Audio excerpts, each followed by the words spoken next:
Ke nna Masego ngwana ga Molefe, ke Mokwena, ke bina kwena, e ngwe metsi e kgaolang madiba, e ja sengwe le sengwe. Ke Mosetsana wa thari, Motswana wa motswasele, ke thella jaaka theledi, dipula tsa letlhogonolo di ntshala morago.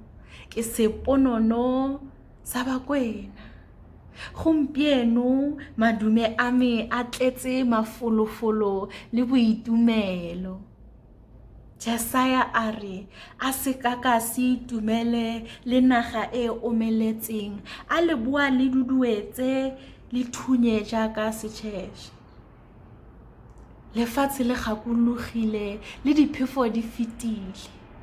Dinonyana di a re tsosa mo mosong, bolelo ba letsatsi bo re ragisa dikobo, modumo wa batho ba itumetse ko ntle ba bona letsatsi le le ntšha, ba apere diaparo tsa mebala ya molalatladi ka mefuta e farologaneng ya yona, ba tlotla ka bontle ba naga, ba opela dipina tsa thoriso le tebogo, maoto le matsogo, matheka a tsikinyega. Re mo boitumelong.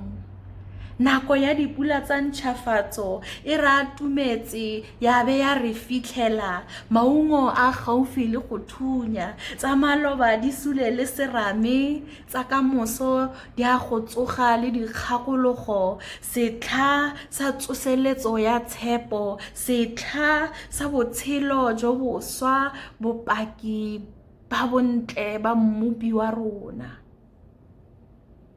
Kgwedi e ke a moletlo wa segopotso sa setso sa rona, jaaka se beile ke borra rona. A re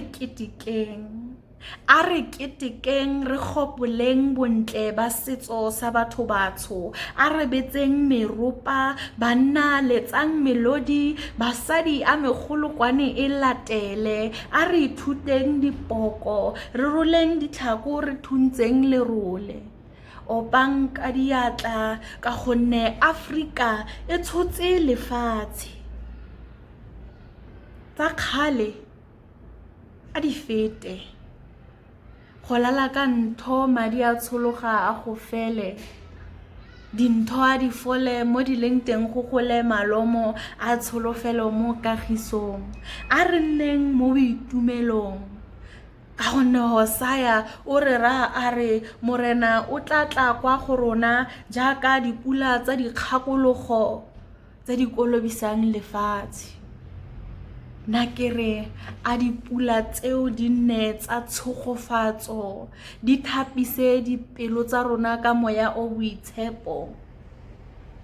Maina a fedile ka latola, le le mo pelong le nkgakile, mme se ntebaleng gore ke seponono sa Bakwena, a lerato le lesedi le le saleng morago.